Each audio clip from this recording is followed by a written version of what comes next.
Hello students and welcome to the channel the H classes. अगर आप मेरे channel पर नए हैं तो मेरे चैनल को सब्सक्राइब कर लें और बेल आइकन को प्रेस कर लें ताकि मेरे चैनल के नोटिफिकेशंस आपको मिलते रहें। आज हम शुरू करने वाले हैं chapter number 9, vital villages thriving towns, class 6 history का। तो इसमें हमारा जो पहला टॉपिक है वो है iron tools and agriculture. Iron का जो यूज़ होना शुरू हुआ वो करीब 3000 साल पहले शुरू हुआ। लोगों को ये पता लगना शुरू हुआ कि आयरन से हम टूल्स बना सकते हैं और उससे हम हंटिंग कर सकते हैं, गैदरिंग कर सकते हैं, पेड़ों को काट सकते हैं और भी काम बहुत सारे कर सकते हैं, एग्रीकल्चर कर सकते हैं। जो 3 मेजर इन्वेंशंस हुए जिससे एग्रीकल्चर बहुत ज़्यादा इम्प्रूव हुआ, वो सबसे पहला था उसमें एक्सिस, जिससे फॉरेस्ट्स को क्लियर किया गया, पेड़ काटे गए। पेड़ काटने में जो सबसे ज़्यादा यूज़ हुआ वो था एक्स। फिर दूसरा था आयरन प्लोशेयर, जिससे प्लोइंग की जाती थी और सॉइल की फर्टिलिटी को मेंटेन किया जाता था, उसको सॉइल को बार बार टर्न किया जाता था। और तीसरा न्यू इरिगेशनल मेथड्स, जैसे कि canals, wells, tanks, artificial lakes और भी जो नए नए इरिगेशन मेथड्स आते रहे, जैसे कि ड्रिप इरिगेशन, स्प्रिंकलर सिस्टम, ऐसे ही बहुत सारे मेथड्स जो है नए नए इमर्ज होते रहे और उनसे एग्रीकल्चर में बहुत ज़्यादा मदद मिलती रही। अब आते हैं हम अपने सेकंड टॉपिक पे, who lived in the villages. ये विलेजेस में कौन कौन रहता था और किस एरिया में कौन रहता था, सदर्न इंडिया में और नॉर्दर्न इंडिया में। अब सदर्न इंडिया में कौन थे? 3 थे, वेलालार, ऊजावार और कदाइसियार या आदिमाई। नॉर्दर्न इंडिया में थे ग्राम भोजका, गृहपति, दास कर्मकारा। अब इनमें से वेलालार और ग्राम भोजका जो सबसे पहले हैं सदर्न और नॉर्दर्न इंडिया में, वो लार्ज लैंड ओनर्स थे, बड़े बड़े लैंड ओनर्स थे, बड़े बड़े जिमीदार थे। वो टैक्सेस भी कलेक्ट किया करते थे और लॉ एंड ऑर्डर को मेंटेन करने में भी मदद किया करते थे। पूरे शहर में, पूरी सिटी में या पूरे विलेज में हर जगह वो लॉ एंड ऑर्डर को मेंटेन करके रखते थे और टैक्सेस को कलेक्ट किया करते थे। फिर आते हैं ऊजेवार और गृहपति। ये ऑर्डिनरी प्लोमैन थे और ये इंडिपेंडेंट भी थे, छोटे छोटे ज़मींदार थे। ये इनके पास ज़मीनें कम होती थी। वेलालार और ग्राम भोजिका के पास बहुत बड़ी बड़ी ज़मीनें होती थी। फिर आते हैं कदाइसियार या आदिमई और दास कर्मकारा।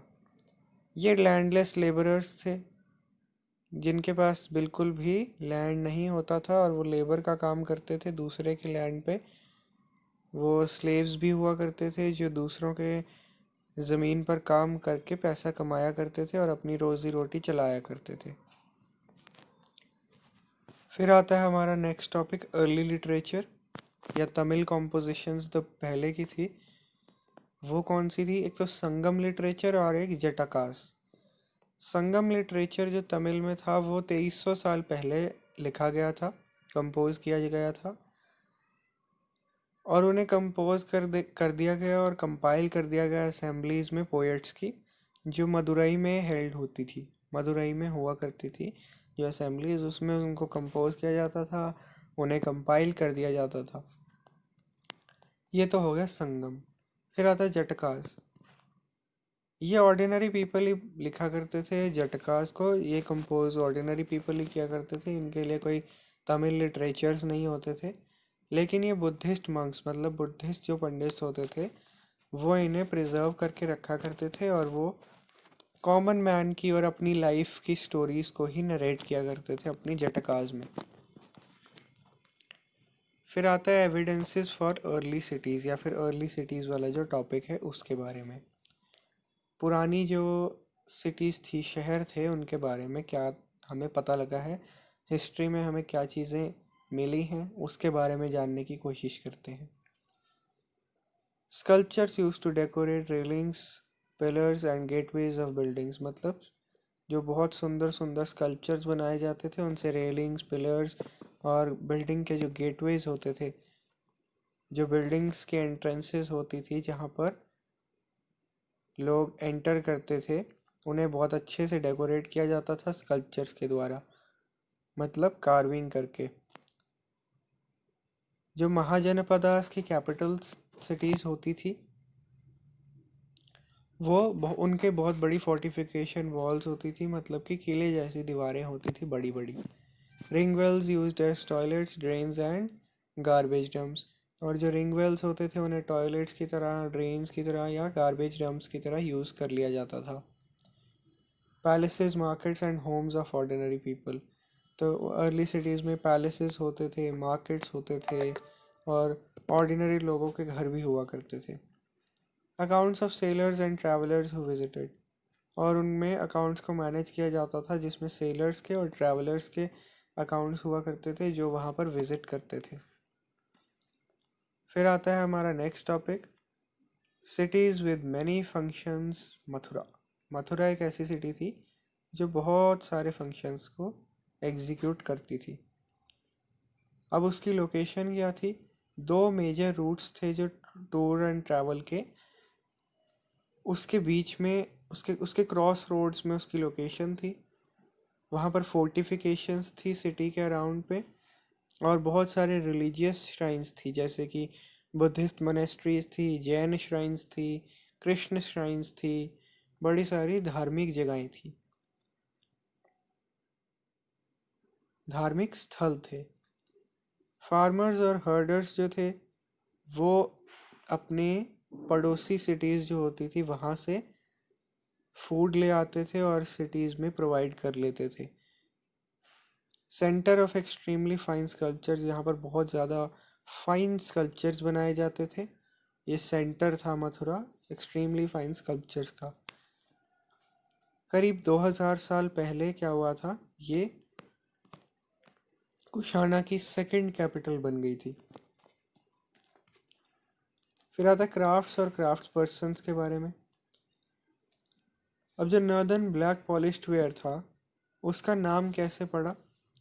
Got the name of the place where it was found, northern part of subcontinent. अब सब कॉन्टिनेंट क्या है? इंडिया को सब कॉन्टिनेंट कहा जाता है क्योंकि इसमें पूरे कॉन्टिनेंट, एशिया पूरा जो कॉन्टिनेंट है उसकी सारी कैरेक्टरिस्टिक्स इंडिया में पाई जाती हैं, इसलिए इसे सब कॉन्टिनेंट कहा जाता है।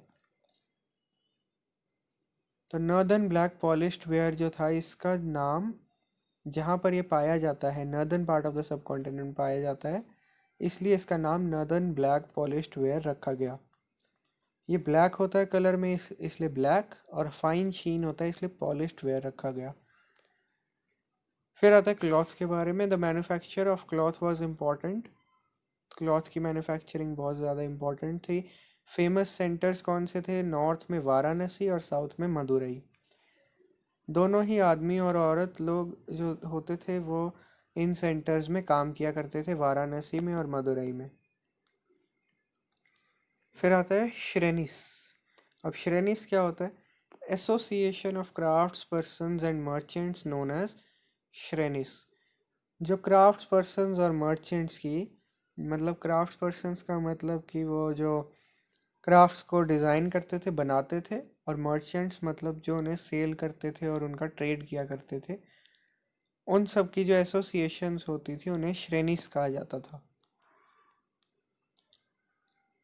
फिर अलग अलग श्रेणीज या गिल्ड्स, और ये इनकी एक खासियत होती थी कि ये जो गिल्ड्स या फिर श्रेणीज होती थी ये दूसरे किसी श्रेणी या फिर दूसरे किसी ग्रुप के मर्चेंट को या फिर क्राफ्ट्समैन को अपने ग्रुप में एंटर होने की इजाज़त नहीं देते थे।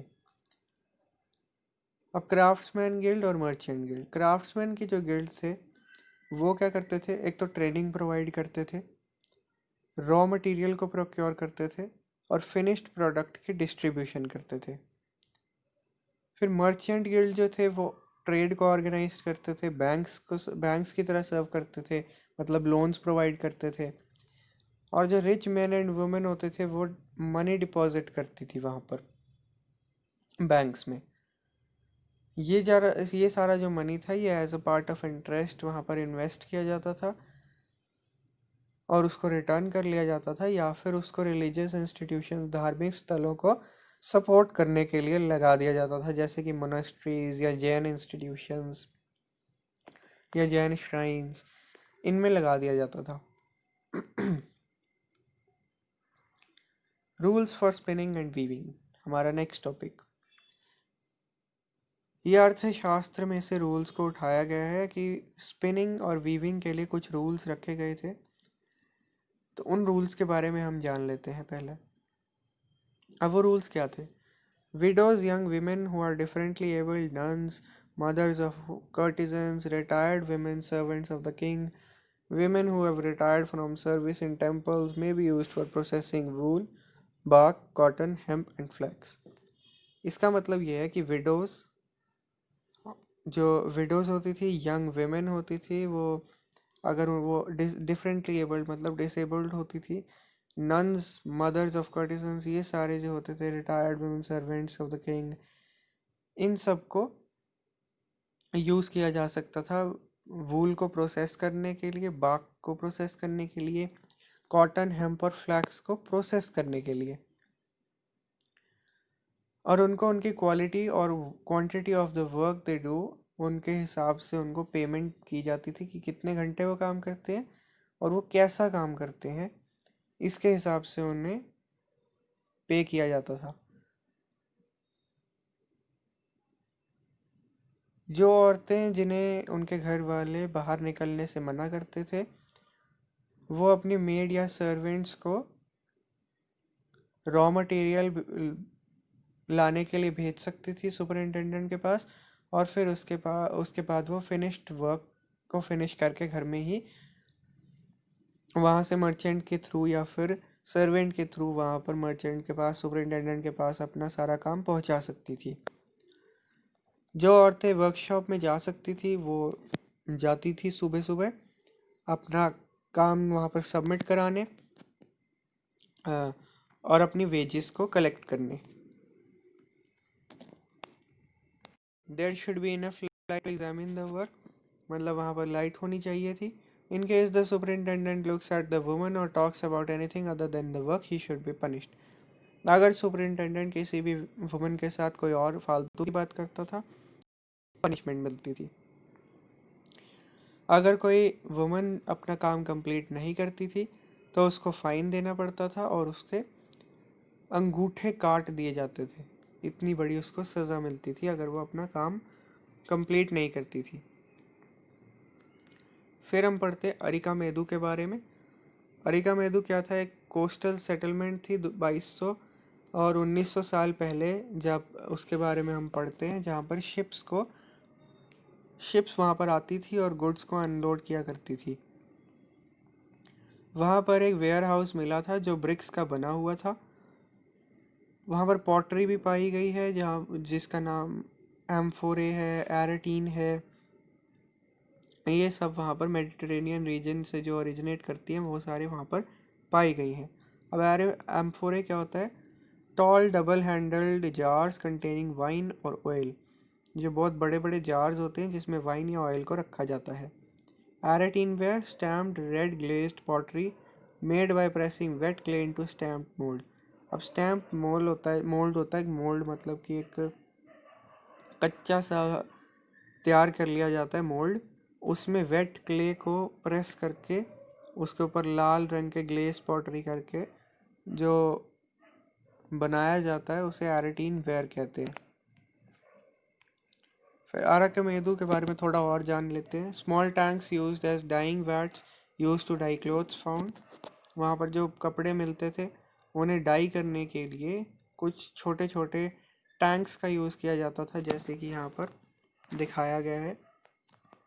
इसमें कपड़ों को भिगो दिया जाता था और फिर उन्हें डाई कर लिया जाता था।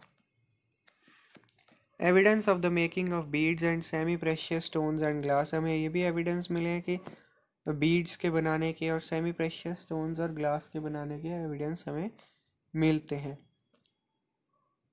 पॉटरी के सेवरल स्पीसीज मिलते हैं हमें, जिसमें इंस्क्रिप्शंस लिखी होती हैं ब्राह्मी में, जैसे कि यहाँ पर भी लिखी गई हैं। जो तमिल में लिखने के लिए भी यूज़ किया करते थे लोग। तो ये था 9th chapter. Thank you for watching this video. We will meet in the next video with a new chapter, that is chapter number 10. Till then, goodbye. Thank you.